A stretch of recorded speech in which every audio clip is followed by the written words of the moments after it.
Chris, are you saying that the genie would be your pick, not Pandora or Potemkin? Well, I think the genie, as you pointed it out, Kevin, implies bliss and happiness. I think this is a more of a tricky genie. This is a genie that will grant your wishes, but you better watch out what you're wishing for. Right. And I think that is what I'm worried about, is the kind of wishes we will pose to it, and how these wishes could make our society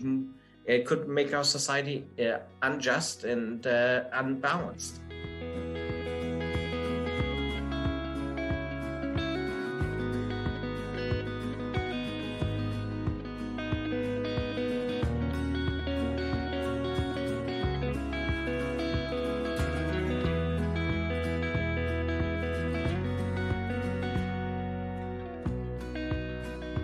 Hello, and welcome to Informatics in the Round, a podcast designed to help everyone become a part of the dialogue about topics in biomedical informatics.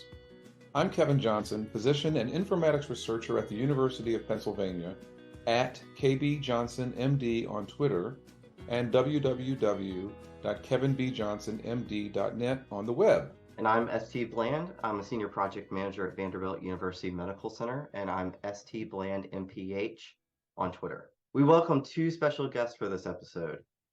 First is Dr. Christoph U. Lehmann. He's a professor of pediatrics, population and data sciences, and bioinformatics at UT Southwestern, where he directs the Clinical Informatics Center. In addition, Chris was the first chair of the examination committee of the American Board of Preventive Medicine and Subcommittee for Clinical Informatics.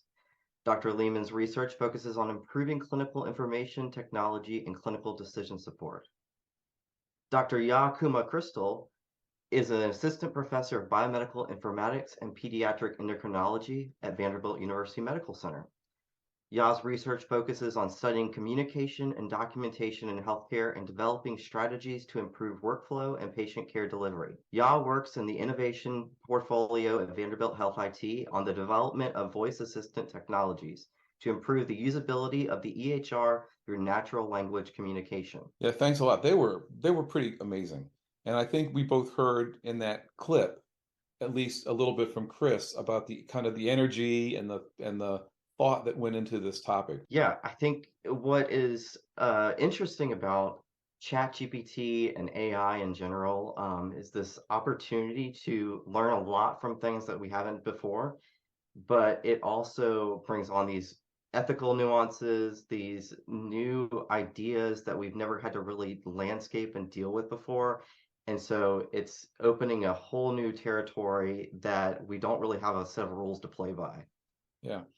As I'd mentioned when we were recording it, I had thought about trying to bring in somebody that I know from OpenAI, but I actually think it was great that we did it this way because it gave us a chance to have kind of an informed group of users who weren't really biased by the energy it took to build the thing, or the calls they were getting from CNN and just all of the worry from when I've heard Peter Lee or others talk about it. Yeah, Yaa has been starting to talk more about these types of technologies, and really Yaa's been developing similar technologies with the work she's done. And so it was really interesting to hear her perspective, not only as a user, but as someone who's gotten so close to having to develop the rules and also seeing maybe the dystopian side of it, where it could go wrong, it can't work in certain ways, or there's certain types of biases that are showing up that maybe people hadn't thought about before. Right. And what I love about the fact that Chris was able to join us is that he has that role that he's had in education. So he sees this other perspective and can talk a lot about it from the perspective of board certification and what it may mean. Yeah, I agree. I think Chris's perspective on things like board certification, it probably came up on the smaller scale for undergrad folks, but I hadn't even considered about board certifications and how it might cause an issue there. Yeah, and by the way, the other thing is I want to mention that Jane Bach couldn't be here for this one, but I know Jane will be listening, and hopefully this will motivate her to make sure she's there for the next one because we unveiled a brand new song, and Jane didn't get a chance to help us play it. I mean, Jane is so close to being replaced by AI today that she doesn't even know. Tomorrow it could be a little robot in a blonde wig, and she wouldn't even know if it's her or not. Maybe we should do that. Maybe we should like have a chat GPT session going and just go, tell us about your experience as a songwriter, and then it will come back. Because I'm sure that by now there have been dozens of songs that people have asked it, if not hundreds, that they've asked it to draft. And we've heard about Oh yeah, with the Hollywood screenwriters and their concerns. I'm sure it's happening everywhere. and we'll call it not Jane, but Janet. Love it. So welcome to another episode of Informatics in the Round. We have a really interesting set of topics today and great speakers, all sort of focusing on humans realizing that we're getting dumber and dumber as more and more technology comes out, or something like that. So first we have ST Bland, who I think everybody knows. ST, who are you?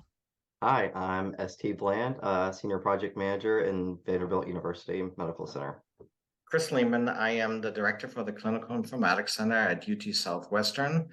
And I had the pleasure in the past to work for Kevin at Vanderbilt. I'm so delighted to be here. My name is Yaa Kumah-Crystal. I'm a pediatric endocrinologist and biomedical informaticist and a tinkerer and a maker and a love of all things technology. What is a maker?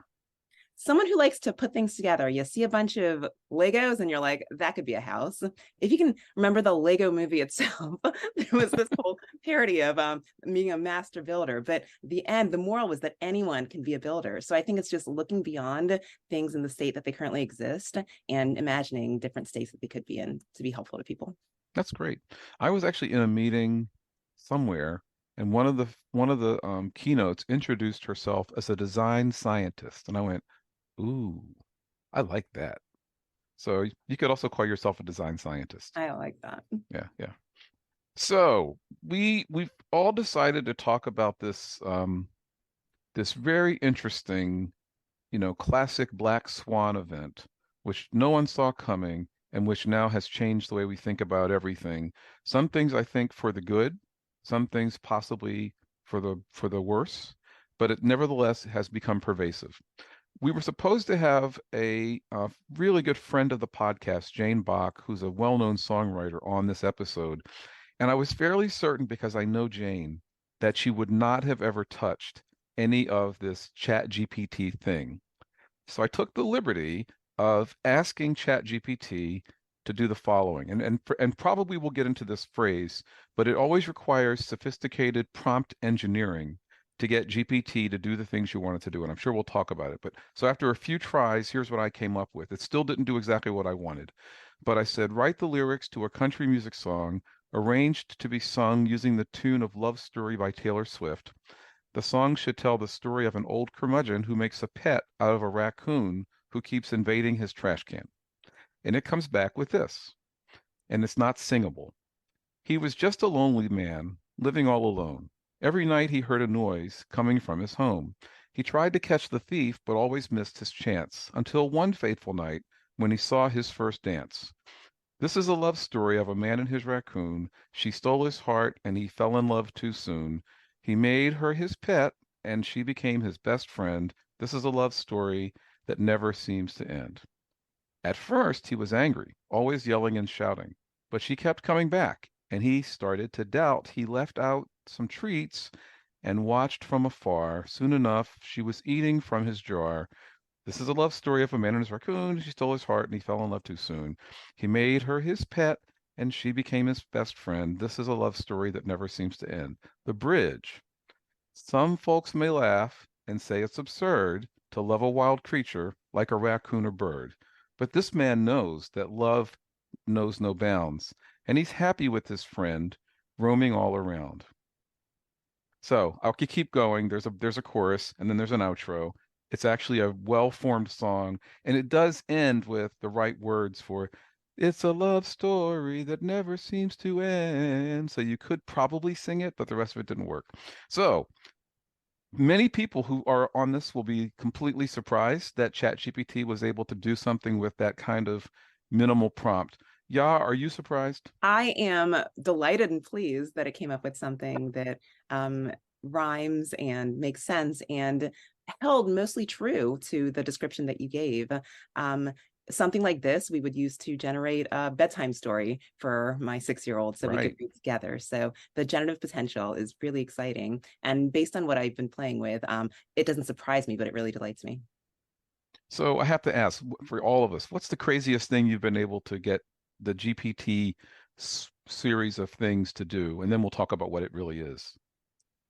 So one thing that I got a real chuckle out of was something similar to the instruction that you just shared with us, Kevin. I asked ChatGPT to write me a poem about why fish need bicycles. And it did something very similar. It came up with a lovely little rhyme, and it did something very similar as it did in your instruction when it responded. Some people might think it's absurd that you would love a wild creature, right? It identified that your instruction actually had some degree of absurdity in it. And in the poem that it created for me, it points out that actually fish, don't have feet and can't pedal. So it's so smart that there was some absurdity. So I think the notion here is that this large language model that calculates the probability of words appearing together actually has some understanding that words that are not in this training corpus that are closely together have the potential to be somewhat unusual and absurd, and comment on it. So I think it's an interesting feature that is included there. That's a really good point. I wish that we could get someone who could really unpack what does the structure of the understanding engine and the response engine use to retrieve questions back, information back from this tool. So Yaa, you've been around a number of the experts in this area. If you were to describe this to my mom, what the heck is this all about? The best way that I found to describe it is thinking of it as fancy autocomplete and fancy word predicting. If any of you guys have a phone that has one of those keyboards where you're starting to type and it says what the next word might be, if you keep on playing along with it, you'll see that it can generate a really believable sentence, and you can just go along, tap all the words, and come up with something silly and absurd. And I love to do that with my kids to see what we can create. That's pretty much what's going on here. How that keyboard works is that it knows information from a bunch of things that people have written, and based on that can say, well, a man was tired, so he sat in a chair. My 6-year-old come up with that. But if I said, the man in the desert was tired, so he sat on a camel, those words make sense because I gave it this additional context. And statistically, you're more likely to sit on a camel when you're in the desert than a chair. So it looks at all the words and kind of finds these patterns, but does it on this large scale. That's why it's a large language model. And to Chris's example, based on all these connections it's able to make, it can actually put things together to say, well, actually, fishes and bicycles, that's silly, but if that's what you want, I'm going to make this other pattern to make a sentence that makes sense for you. Wow. That was like the best description of ChatGPT I've ever heard. Fancy autocorrect. Yeah. I feel like, I appreciate that, but that also, doesn't that sell it short in terms of what we've already been able to see from it? Absolutely. And the most interesting conversation is how much do these things, quote unquote, understand? Right. I think with some of the concerns that are being raised are, can these things usurp what we are doing? And if these things are believable enough to impersonate art that we are able to create, what does that say about our own ability to be creative and whether we are ourselves just stochastic parrots? The underlying theme is that these things really are right now just predictive models. They're statistically inferring things, and there's no actual understanding or real intelligence as we would define it. I think we need to step away from that conversation and to really say, how much does that actually matter? And what is it we're trying to accomplish with these tools? And how much do people end up believing that they know what they know? And what implications does that have for society? So it really does sell it short because they can be very believable. I think the word you used, Kevin, was mansplaining. It can give you a very convincing argument about something, and it can put together concepts that are connected that can sound believable because this is related, but not necessarily the truth. I will say that is really helpful and very accessible. So let me ask you to go a little bit further. So we have the GPT set of tools from OpenAI and other large language models that are coming out from Google, and I know you're going to talk about that a little bit. But then there's this imaging work where you can give it a similar prompt and it can create an image. How does that work? There's no stochastic probabilistic strategy there, is there? Well, those are the coolest ones, actually, and very similar. I think we all know the discussions early on about pattern matching and how we were able to try to tell the difference between a dog and a cat and what are the characteristics that make up these themes. Same concept. You train it on a bunch of things, and we'll can get into more of the what you're training it on and the kind of licensing and proprietary nature of the tools that are being used to generate these arts that may come in the way of the people whose art is being trained on. But same concept, it will look a pattern and say like, hey, something about eyes, there should be two of them, and they go together on this thing called a face.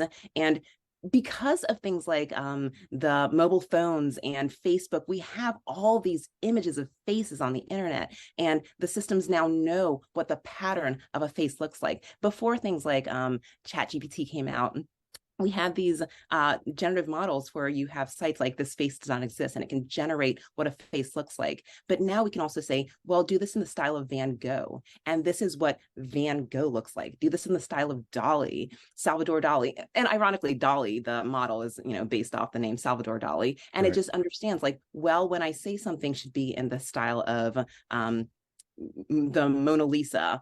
This is what I have defined as the Mona Lisa: dark themes, these broad brushstrokes, something about a woman, and that it can put that together to render something new. And one of the most funny things about when it was rendering and the training data is we gave it lots of faces and it made beautiful faces. In the very early models, it didn't do so well with fingers, and there was some uncanny valley creepiness going on there where you would see multiple fingers displayed wrong. But in some of the newer models, that's been corrected, and it's really intriguing to see just the progress that we've made, and how we are maybe losing our ability to tell the difference between what's been machine created and what's been human created. Wow, that is absolutely fascinating. And I know from the image analysis work that's going on nationally that the trick to this is segmenting these images into specific neural nets, CNNs, convolutional neural nets that solve different parts of the image. So I'm sure that a part of this just has to do with what they call reinforcement learning around those networks designed to produce fingers and hands.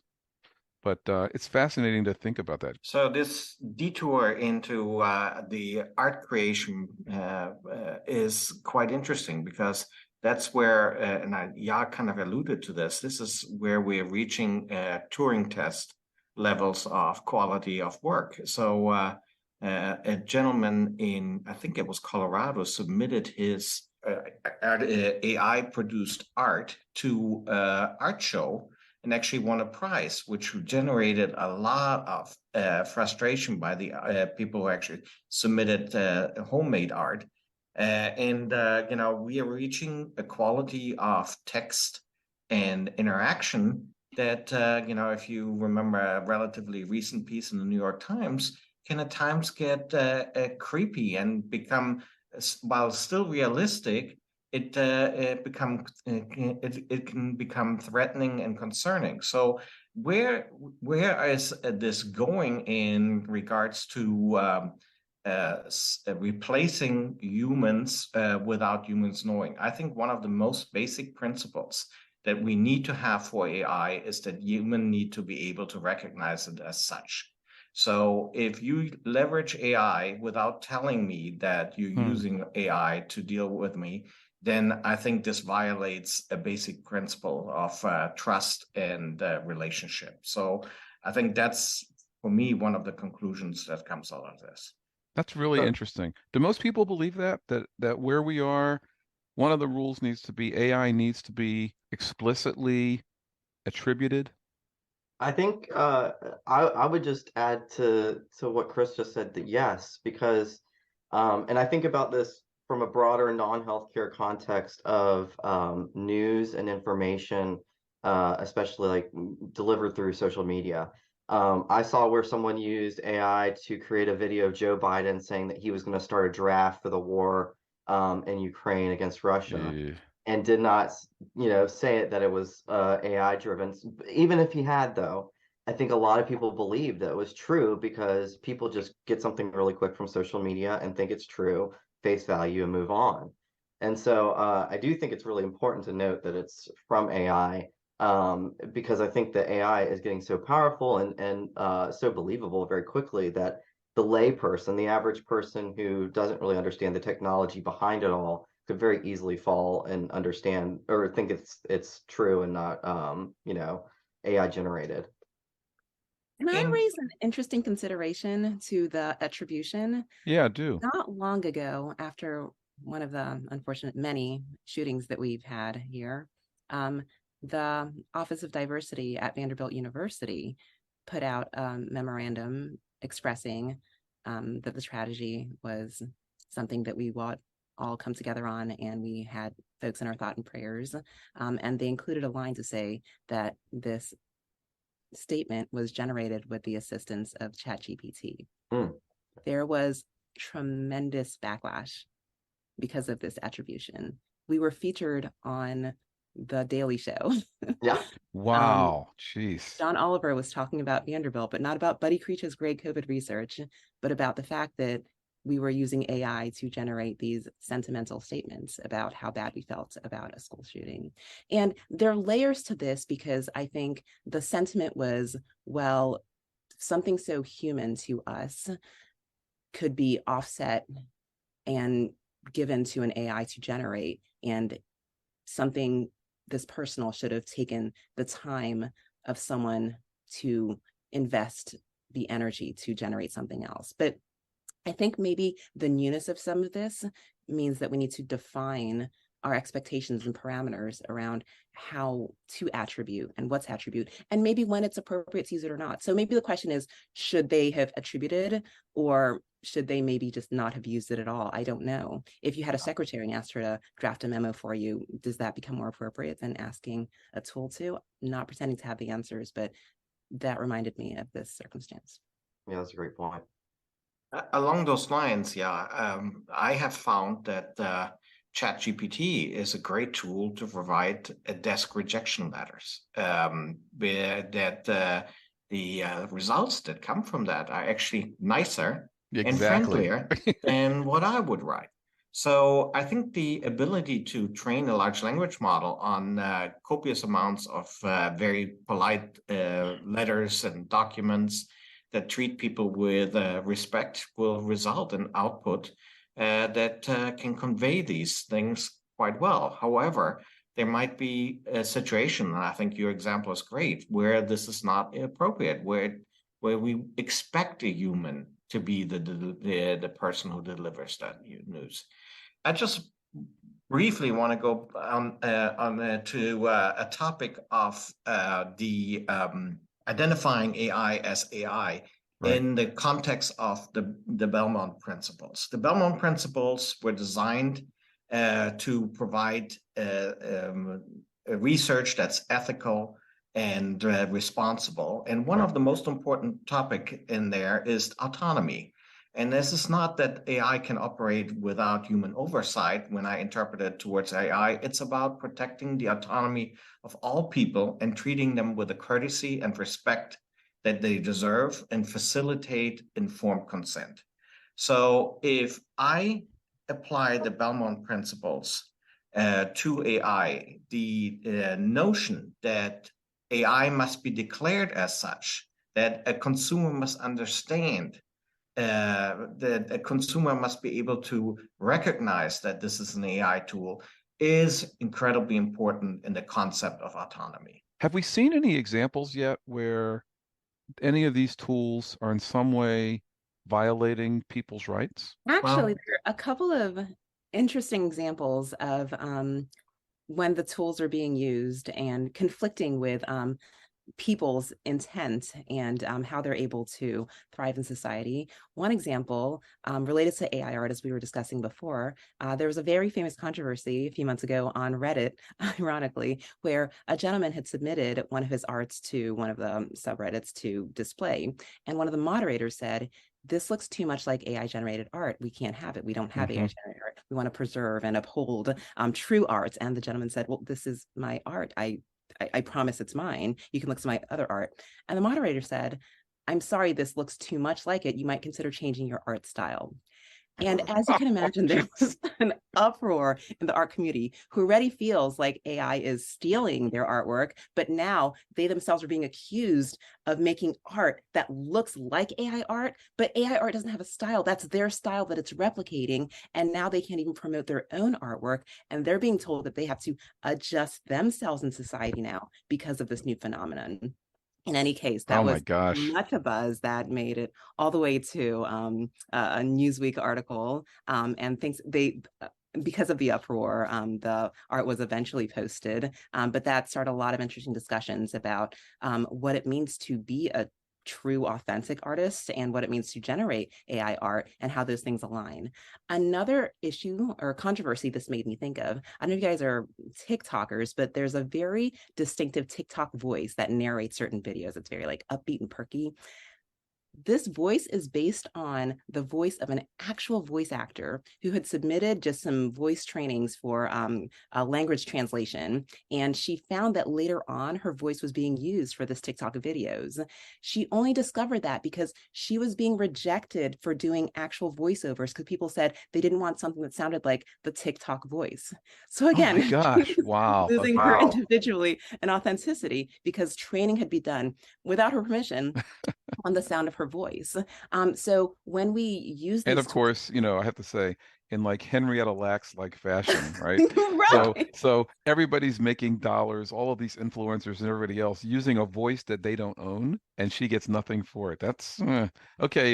You're definitely making Chris's point incredibly strong. So thank you. Right. That is amazing. And Kevin, I'm probably one of the last people that still will answer every phone call that I receive on my cell. And you are familiar with these calls where, "Hi, this is John. I wanted to talk to you about whatever." And when you can ask John, "Are you a bot?" You'll find that the calls gets disconnected. So here's another example where we're already using AI technology to impersonate a real human being, Yep. and are deceptive about it. And I think consumers can get significantly hurt by that. If they actually perceive that they're interacting with a human being where you expect a certain amount of courtesy and a certain behavior where you want to be perceived as helpful or pleasant, if that is actually AI that you're dealing with. Right. So I think there's something to be said for the principle of having things like ChatGPT or AI announce itself as such. I think this sounds a lot like an argument that I remember back in when artists started using Photoshop and Illustrator as a part of their art and graphic design, as opposed to simply drawing things out. And I just remember how a lot of friends who were into Photoshop and Illustrator and using a Wacom tablet as opposed to using just pencil or pen or marker or whatever. And there was this big distinction of, well, are you really an artist if you're using this computer that can do cleaner lines and much finer detail than what you can use with pen and paper? And look at how far we've come, 20 some years later, where I don't think you really hear that same argument. I think you just have identified that they're two different styles that are very distinct in their own ways. Totally. Kind of going down the same path, I think it sounds like. Well, and not just that, but this whole idea of, as you said, is sort of impersonating, right? There's another whole conversation that people have been having around the fact that these are tools that are passing the law school exam, LSAT, or the medical college exams, MCAT. Chris, I know this has been something that you've talked a lot about when it comes to board certification issues and a lot of the work that you've done that relates to our clinical informatics subspecialty. What do you think about the idea that GPT could be our next, if not doctor, our next educator? The fact that this technology is available right now out there is going to affect substantially the way we do maintenance of certification, right? The current model of maintenance of certification for most boards is that you do a series of multiple choice questions on a quarterly basis. And based on your aggregated score, you can then skip the high stake in-person at a testing center exam. Now, with technology like ChatGPT having a passing score on the bar exam, that by the way was higher than on the medical exam, being able to answer these multiple choice questions, it means that this modus of keeping people tested and engaged in this process is likely to be undermined and will force boards to change their approach to maintenance of certification. So for us as a profession, it was nice to have these MOC questions at home that you could do on your timeline instead of having to go to a testing center and do the high stake exams. But there's a good chance that this will come back. Well, let me say a little bit about this. And this is now 100% intuitively based, not evidence-based comments. You know, we've all been worried about what is often called artificial generalized intelligence. And one of the things that I heard Sundar Pichai say, who is the CEO of Google, was that maybe we're past the point where we have to worry about that, because it's clear that artificial intelligence, generalized or not, is incredibly capable and is getting to the point where through pipelining and networking and other strategies can be super specialized to answer certain questions that serve as input into other tools that can do more things with them that are quite sophisticated. So we've been in this world for quite a while. My Google interface undoubtedly has used some aspects of what we would call, certainly has been using machine learning a long time ago to help me autocomplete the questions that are actually on the board exam. So when I do MOCA, if I say things like, what is the appropriate treatment? It is amazing how often that is completed by the actual question on the test, which means either enough people have asked it that way, or it's the only way that you get to that piece of information that it's already, to Yaa's point, letting me know it knows how to answer that question. Does that mean that by using Google, which is allowed on the maintenance of certification exam, that I'm somehow cheating? Well, I think according to the rules of the boards, it's not. But the fact, your example is very good, but now you're going from Google, which is not as good. Yaa was, you can probably comment on that because she compared. You're going to a supercharged tool that's on steroids. And there's no doubt that this ultimately will have to have an effect. I just wanted to go back to your point that we have been dealing with these questions for a long time. And I want to remind everybody of the 3 laws of robotics that Isaac Asimov wrote in 1942, right? Yes. I think these rules still make sense, and they were a robot may not injure a human being or through inaction allow a human being to come to harm. A robot must obey orders given it by human beings, except where such orders would conflict with the first law. And finally, a robot must protect its own existence as long as such protection does not conflict with the first or second law. I think these are really good rules for in dealing with a robot. And I think these are good rules for AI as well. We already seen harm that's being done that we haven't touched yet, right? You can use tools like this for deepfakes, which have been used to extort money. Deepfakes have been used to create very lifelike nudes of people that are fake. So there's plenty. We will find plenty of ways to use this technology and abuse it. But this is really the time where we need to make sure that those safeguards are in place, that people can't extort it. And worst the one thing to consider in the hands of state actors. Right. This technology of, let's say, recognizing people by their gait, is easily used to generate a surveillance state. So there are plenty of ways to abuse it, and it is time to think about the rules for it. The problem is that laws and regulations are always 10, 15 years behind technology. So we'll see a Wild West time for a while. Well, and I will say that a group of us are working right now on what is being called the AI Code of Conduct, which is a group that just got launched by the National Academy of Medicine. And there is a wonderful piece in JAMA that I'll put in the notes for this that really talks about AI exceptionalism and having AI act responsibly. That was first authored by David Dorr. So I think we are trying to get information in the public sphere, often the professional sphere, but getting to the public sphere through the ways that we decipher it and translate it, that kind of gets at exactly these issues of how far has it gone, and are we okay with the direction it appears to be going? So yeah, the other role that I know you play is you're a very active clinician. And I can imagine every single time you're using the EHR, or every single time that you get home and you get a little bit, you're kind of wondering how could today have been better, that you're thinking about this technology. So tell me, design scientist extraordinaire, where do you see this going to help us in medicine? This is, I think, one of the most exciting parts of the technology with regards to bridging understanding between providers and patients, and providers and other providers.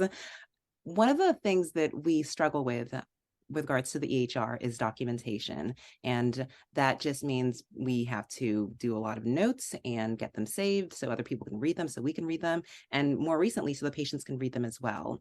We have an understanding of how to construct notes based on the different sections in it, so that when anyone reads a note, they'll know where to find pieces of information. This is based off of kind of skeuomorphism from when we used to do things on the paper end of things. And as things translated to computers, we held a lot of those formats true. But we are on the brink of something very exciting where documentation has a chance to evolve to be able to capture just what's important and give back just what's relevant. So I have this whole kick-a-dum going on of the concept of going from notes to notions. Right now, if I see a patient with diabetes, I have to write, their history and their physical exam and their assessment and plan, again, in this format that other people can follow. But in that encounter, I probably have 5 to 10 really concise notions about what I want to do to manage this patient. So type 2 diabetic, they're not doing well on their medication, they're being uncompliant, gaining weight, and we're going to increase the metformin from 500 to 1,000, and I'm going to refer to nutrition. That's my takeaway. That's the gist, but I need to translate that into prose so someone else can understand that. What if I could just put those notions themselves? Either I just jot down a few notes, I dictate a few notes, and that's what's stored in the EHR. And when someone says, well, what did endocrinology say about this patient? It could use the generative technology to render a note for someone else. So the burden of documentation is no longer on me to fit this template, this outline that someone needs to read. That can be pulled together for someone. And oh, by the way, that can be a note. Oh, by the way, that can be bullet points. That could be a haiku. That could be a country song in the style of Taylor Swift. And I really think being able to just take my intent, what is it I care enough to convey, and letting the computer do the heavy lifting of translating that into a form that someone else can ingest will make it so much easier to get our hands around the EHR, and a lot of the fluff, a lot of the note load, all the things we get concerned about will magically go away. And for patients, now they can have something that can be translated to them at a 5th grade reading level, at an 8th grade reading level, and pictures. We'll use our generative picture AI technology for good. So I'm really excited about the prospect of being able to really just capture what the key details of the story are, and then give that story back to people in whatever format they want. Yeah, what you're saying, when I think about our past podcast episodes, we've talked about documentation burden. We've talked about notation and trying to capture notes and make them easier for the clinicians to be able to get through and not have this burnout. So, and we've also talked about how we've hit this point where the EHR needs to evolve from just being this copy of what used to be the paper record into something that's actually a living, breathing document with clinical decision support, best practice advisories. And it sounds like ChatGPT or something like that could be the answer. I wonder if insurance companies, which are our fun friend, have weighed in at all on this, I have to because say, as ST saying this, you guys have to, listeners don't get to see Yaa's head just got completely buried off camera. But I gather that means she has an opinion. I wonder what they think, because we really do a lot of the documentation we do because of insurance often. So No, that's an excellent point about how the models of our health need to evolve just in general. This tangentially related, I was having a conversation with someone about telehealth and how some of the rules around telehealth are changing now that the public health emergency has changed, and whether we should be compensating telehealth at the same rate as in-person visits.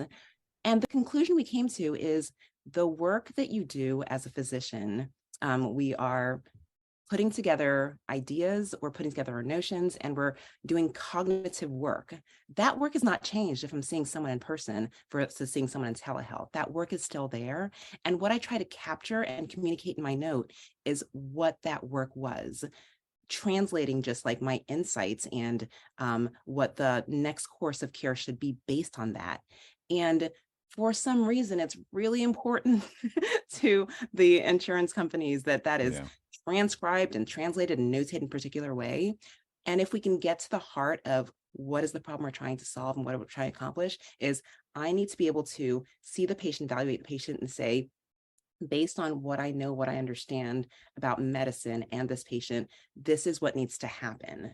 And if we can just get to this is what needs to happen, and that is my cognitive contribution to the chart, and that can be as parsimonious as need be, and we have all these other tools that can capture all of the physical exam and the encounter, I think that should be enough. Convincing the powers that be that should be enough, that's a whole nother podcast, but that should be enough. Yeah.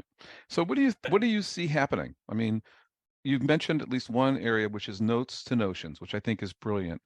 But there's so many issues. Healthcare right now has 6 components of the electronic health record that typically cause all the burden. And those are in no particular order: ordering, searching, summarizing, documenting, providing guidance, and messages. Do you see this technology helping with all of those? 100%. And Chris, it sounded like you had a thought, so I don't want to step on your toes. Yeah, no, I just wanted to say, ST, to your question is the one worry that I have is that this technology will lead to an arms race in the denial and appeal of denial, right? We have seen beautiful videos online where a physician had ChatGPT write a letter in response to a denial of a medication, and it was a great response letter.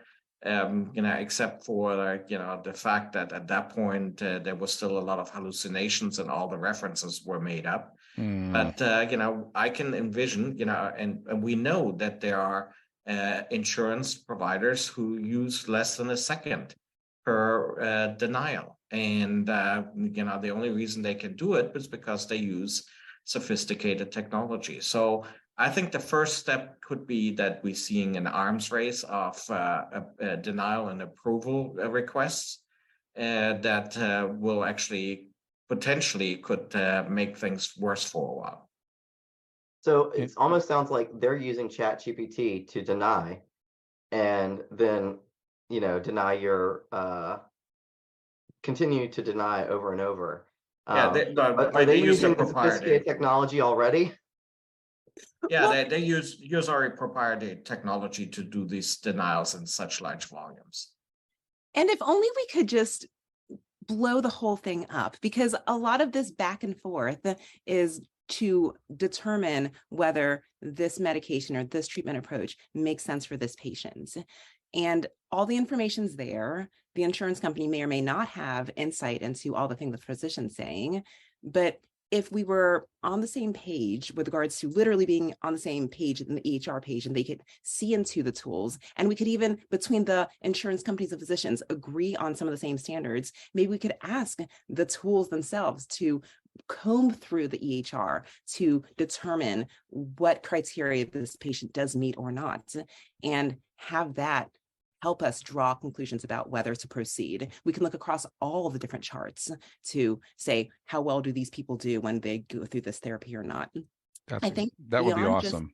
Yes, the actual notes and the actual ways that we're exchanging information, these tools and their ability to draw insights and make correlations above and beyond what we're able to do, because we are limited by time and we get fatigued and we aren't able to literally just pick up patterns, because these are pattern recognizing machines. Like, let them do what they do well and let them figure out these things that we might not do as well, because we are really good at doing other things like being there for our patients, and have that be the ways that we can guide our conclusions and make our decisions. So I think just infrastructurally, as Chris mentioned, the laws and regulations always lag the technology, but if we can use this as an opportunity to look at how we've been doing things and say, with these new tools in hand, how can we be better for our patients altogether on both sides?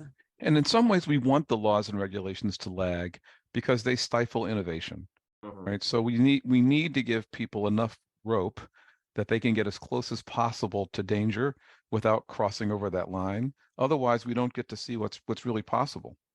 Let me ask you a question about that. So Syed Obermeyer and others have talked a lot about the issues of biases in our data and how that will inform the types of recommendations that these types of systems should be allowed to make. We're talking about all of these very interesting things that GPT can do. You're talking about the idea of generating a note from your notions. Are you concerned about those biases that, might prevent it from saying the right things, like the fact that it knows the patient is African American, maybe changing the words to sort of reflect an urban African American version, versus the fact that they know it's an old white guy from some other community using a totally different set of words? Absolutely. And I'm preaching to the choir here, but when these tools are trained on historical data, all of the historical biases and the ways that we used information to make our decisions are going to be perpetuated in the recommendations it gives. Going back to art, if you put into Midjourney doctor, you do not get a lot of renderings that look like me. Real? Have you done that? Yeah, absolutely. If you put into Midjourney, even a woman, at the library, she has a very low cut shirt. And that's okay, because it's almost transparent. It allows us to see what we might not otherwise see or try to convince ourselves does not exist. But we need to use that to make more informed decisions, which is why I love the idea you guys are recommending of having this kind of like oversight to really understand what these tools are outputting, so we can better guide them. Because we can put these guardrails in place and we can say, well, this is what it's recommending, but based on what we know and what direction we want society to go, this is how we should better train it and what we need to add more to it. Chris?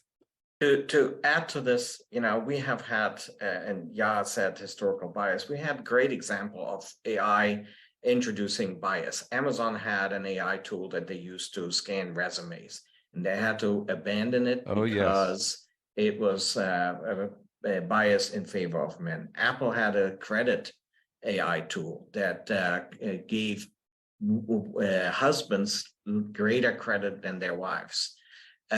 We have seen tools used in determining parole of people convicted, and it's biased against minorities.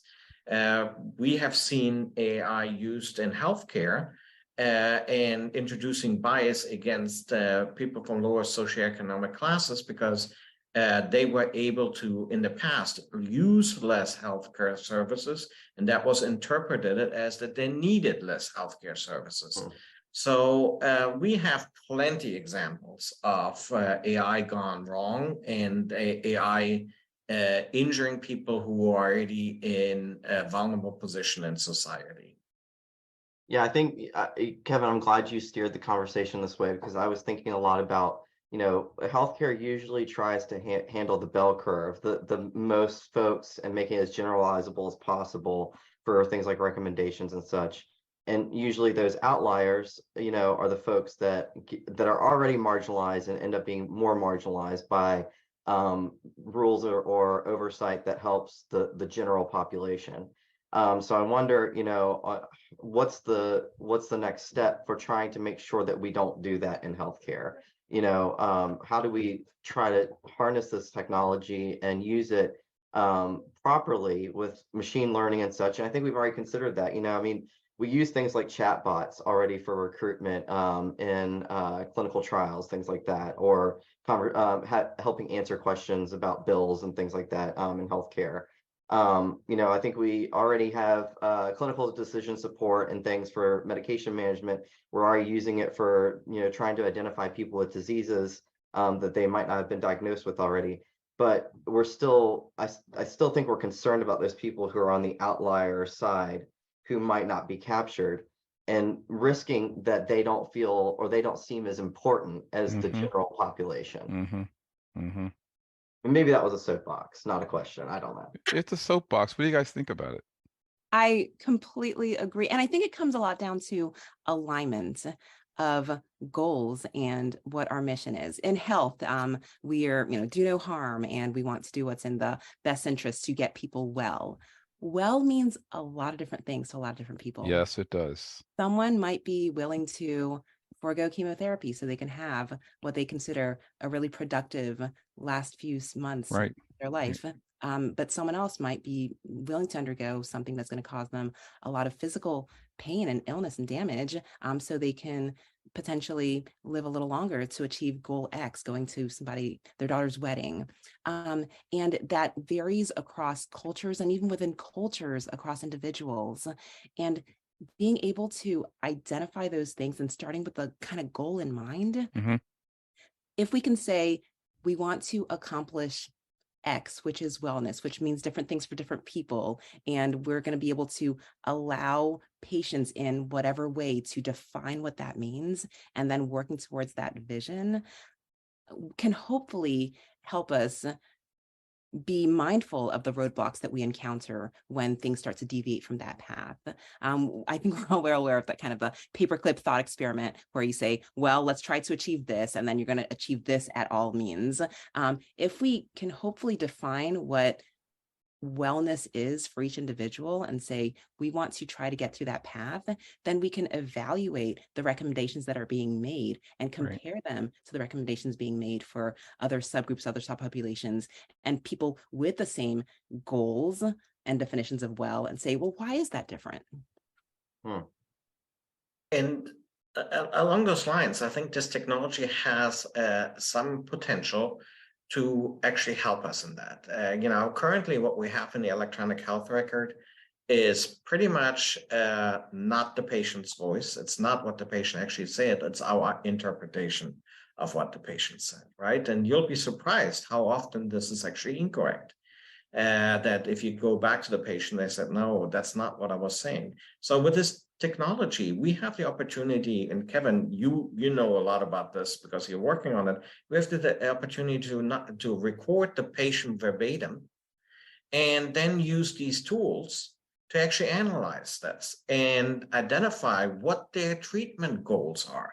What it is it more important not to have an amputation and live, or is it more important to live with all four limbs? We can use the verbatim responses of patients to train tools to identify us what the pre-treatment priorities should be. Right. So there's some excitement around that for me. Yeah, I agree. I think there's an entirely new way for us to be thinking about the problems we currently have in healthcare. And I've been talking to a lot of engineers here at the University of Pennsylvania about that exact issue. What are some of the advances that we've never taken advantage of? And what are the use cases for how we can use multimodal information in a way that we've kind of never done it before?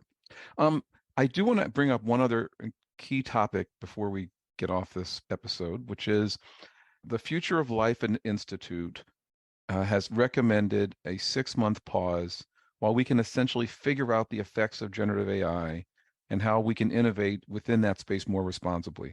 I've also mentioned this code of conduct thing, and I think it's pretty clear from comments that even Sam Altman has made in various spaces that he recognizes that there are some issues around this technology moving as quickly as it is, and with the kind of arms race mentality that Chris already brought up. What do you guys think? Should we as clinicians and healthcare experts be proponents of a 6-month pause? And if so, what would we want to get done in 6 months? It's really hard once you have opened Pandora's box to get it back in, right? I think ChatGPT AI is a little bit of a Pandora's box. And I think we have opened the lid, and I have sincere doubts that such a thing as a moratorium will work and be effective. I think what we have to do now is we have to think about the ethical principles around the use of AI and make a stand of what is appropriate and what's not appropriate when we use things like ChatGPT and AI. AMIA created a document that talks about AMIA's ethical principles around AI. You mentioned the NLM working on it. I think the first step is to think about what's right, what's proper, what is inappropriate. And as we have these, we can compare these principles to what is being produced out there and push people to higher standards. I think that's the most appropriate thing. Regulation, it's 15 years down the line before we see anything.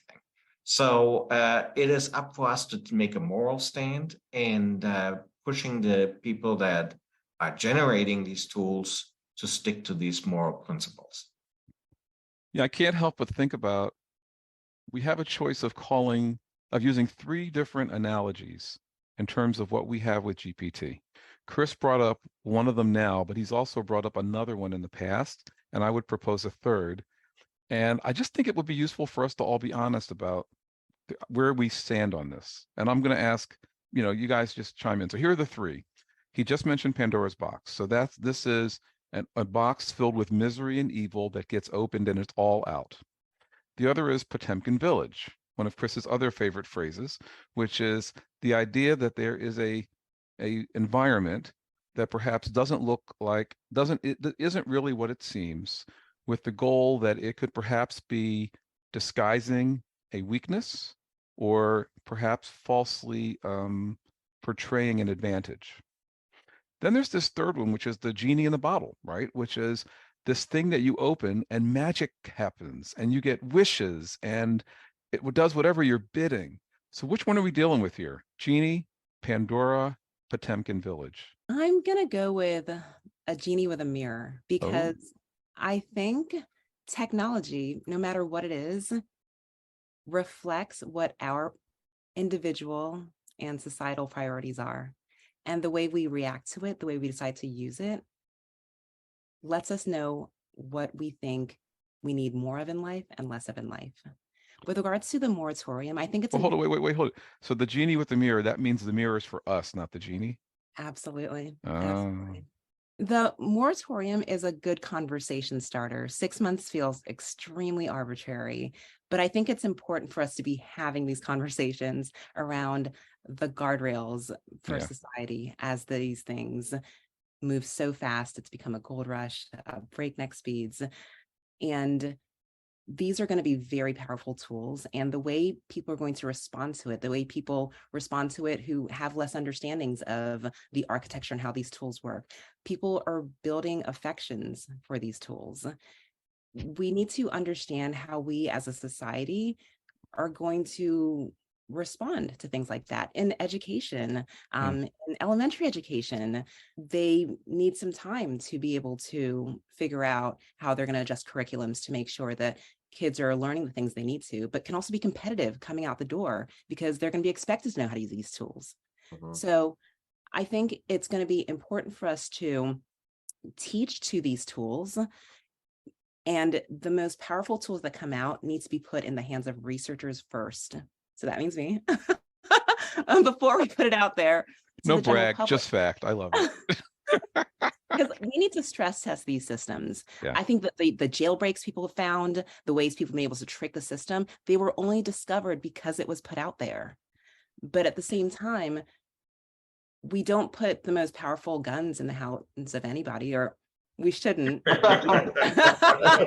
She just walked right into that, didn't you? You just had to go there. She had to go there. So I think just putting guardrails around these and understanding how we as a society, what if we get to artificial general intelligence? Do we even have rules or considerations of how we're going to treat a new entity in society? Do they have rights? Like, are we allowed to turn it off? I feel like we need to know that people are having these conversations and these things are going to be in place before we release that to the public. If OpenAI has that in their lab and they have some scientists deliberately working to understand this and some think tanks working to understand that, I think that is absolutely fair. But I think we need to understand how we're going to deal with these things before we release them to society. The last thing I'll say about the mirror is flashlight or a lamp. If you give a person a lamp, the way they decide to use it, where they put in their room is going to be very telling of what that person is and what they value. Same thing with this, any technology. If I look at your contact list, if I look at your Google search history, if I look at your calendar, your Outlook calendar, that tells me all about you. So the way you're using these tools tells me what you think your shortcomings are because you're querying this thing to say, how can I word this better? That tells me what you're curious about because you're asking about these things. That tells me what you consider funny or not, because you asked to make a joke and you're like, oh, that's funny, or no, that's not so funny. So this is us, and this just lets us amplify ourselves for better or for worse. Well, I think that's a fascinating point. Yeah, I think to really sum this up for me, these tools have the possibility of putting humankind on steroids.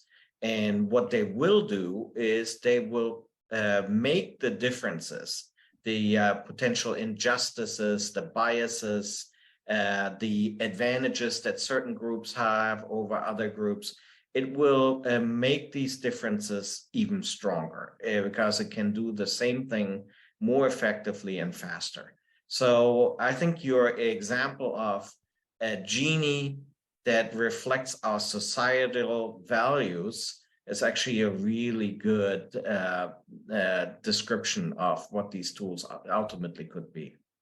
So yeah, your homework before I go live with this one with ST is to give us an image from Midjourney or DALL-E of the genie with the mirror.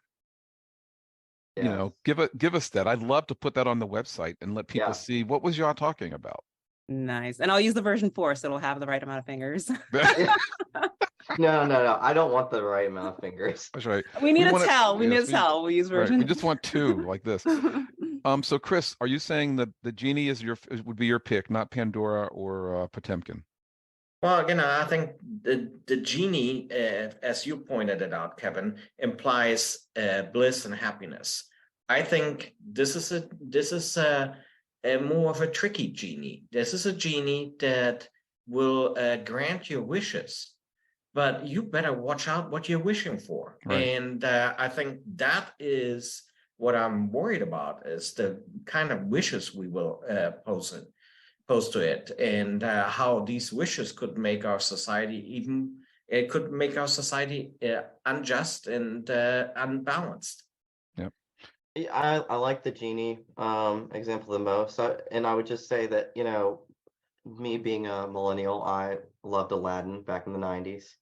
And I just remember, everyone wanted the lamp so that they could rub the lamp and get the genie and, get their wishes. And I think if we try to put a pause, we are letting other groups advance far ahead of us. And I think that with proprietary information, that companies have, like other people are already advancing. And Right. so I think that we have to be very cautious to not allow ourselves to be delayed. I think we have to be able to multitask and do multiple things at the same time. And I would just add that, you know, any big invention, which I would say that this is probably one of those, you know, Edison and Tesla and the Wright brothers, they didn't stop after they did their first inventions. They continued to, you know, improve upon them and build them greater. And, you know, when I think a lot about the opportunity of flight and how we went from, you know, in the early 1900s to today, where we have unmanned drones, and that Right. can be capable for satellite imagery. It can be used poorly.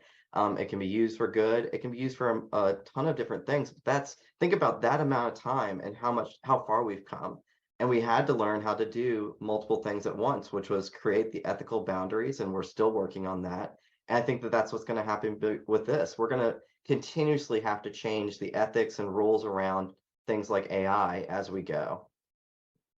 I think Chris is referring us back to Asimov's rules, and the book I, Robot is probably the way to kind of summarize this whole section about genie and bottle with mirror, right? Which is to say, that didn't end well for us, right? The whole idea was that those rules looked like they would be ironclad, but there was in fact a conflict, populational conflict, that caused, you know, the death of somebody to be an important aspect of self-preservation as well as moving humanity forward. So I think we're all saying the same thing, which is, it's an amazing time to be alive. It's a great time to be thinking about the ways these technologies can help us. And we've had enough exposure to technology that we can actually see how it can be biased, how it can affect people differently, how it could potentially hurt us as a civilization going forward.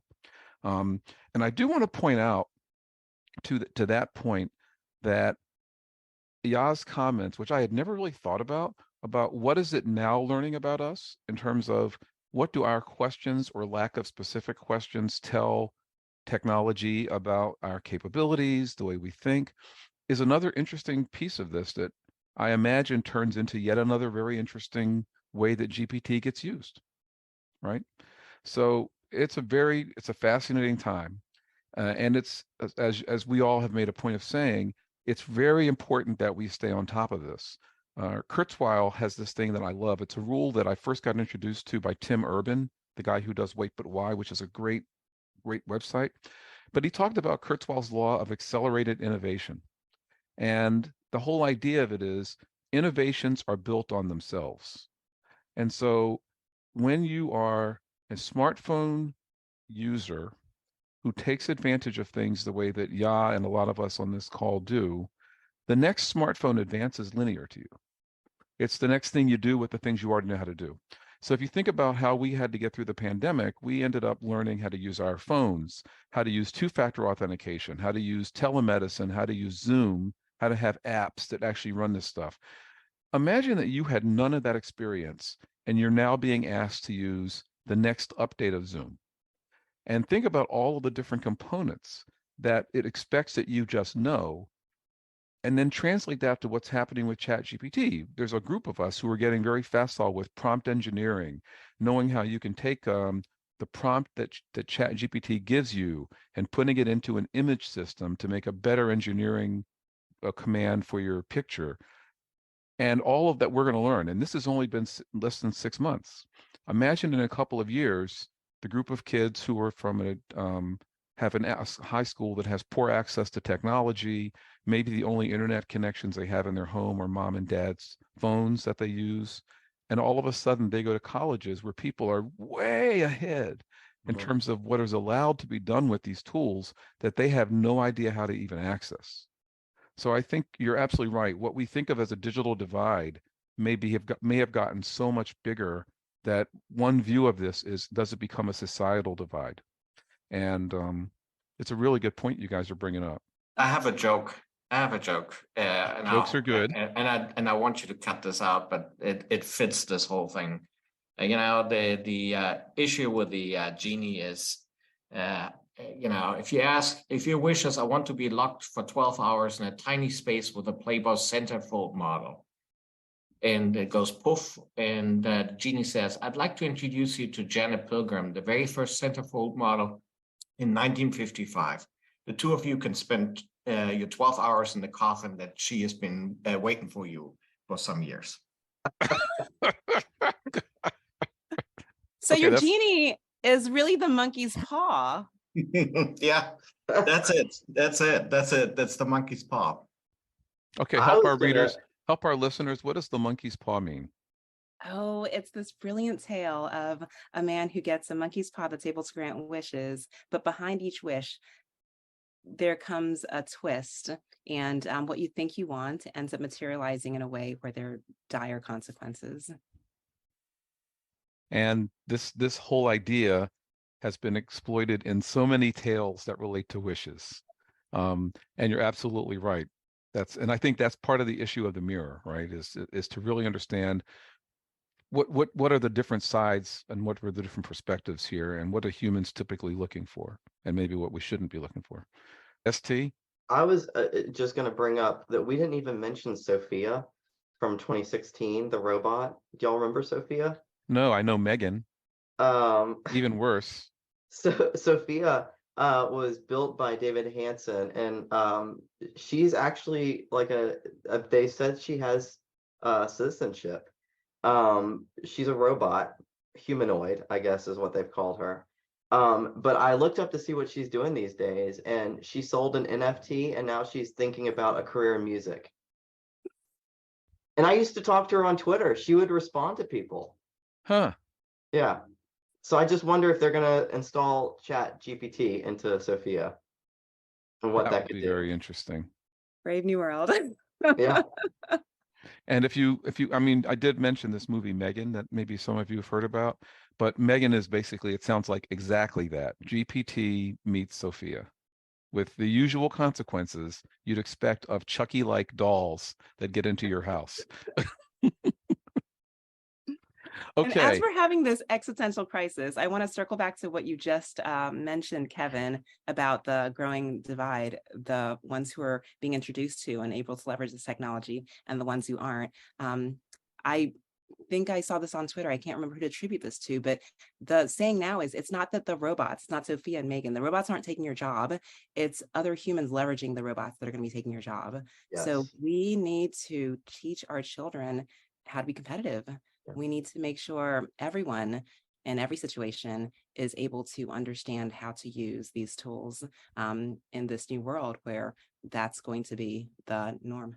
Okay. Any other final comments? Thank you for bringing us together. This was so exciting. I've learned so many things, and I have a lot of things to be reading up on now, thanks to your great references. Oh, me too. I mean, this is a great group. And I have to say, I took a bunch of notes, and I'm really thinking about how do we learn, how do we take what we've just done and turn it into a piece that other people can read as well. So this was great.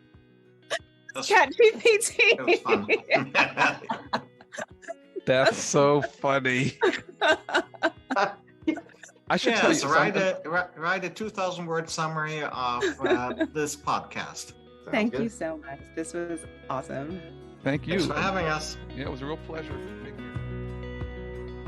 Okay, that was a really great episode. I loved what we covered. I think there's so many topics that we really have to consider how we time some of these things, Right. Talking about, do we take this really giant pause to consider the ethics or consider the rules around these issues just doesn't seem feasible. But I do think that we need to be considering how we are unleashing this type of AI, especially in the healthcare setting, without a set of rules or at least recommendations to go by. I agree. I thought Chris's comment about, Pandora's box and that it's very difficult to shut it is pretty prescient. I mean, it is true that a pause would be useful, but I just can't help but think about the unfortunate reality of the world we're in, which is the people who care a lot are going to pause, and the people who don't care one little bit are just going to advance. I agree. I think, Yaa's description of a genie with a mirror is really, really key, because it does have to turn us to look at ourselves and say, what are we really looking for? What are we hoping for? Is this making us better or worse? Unfortunately, not everyone's going to look at that mirror or care what they see. Right. Well, I hope everybody enjoyed this episode. We've got some great ideas planned for the rest of this year, including continuing our focus on health equity, but I have a feeling there'll be a smattering of other topics along the way. Absolutely. So, yep, have a great rest of the day, and hope that you all worked up a good sweat on your treadmill or elliptical or whatever you were doing, or that you woke up enough when we were laughing to at least hear part of the podcast. Take care. Goodbye.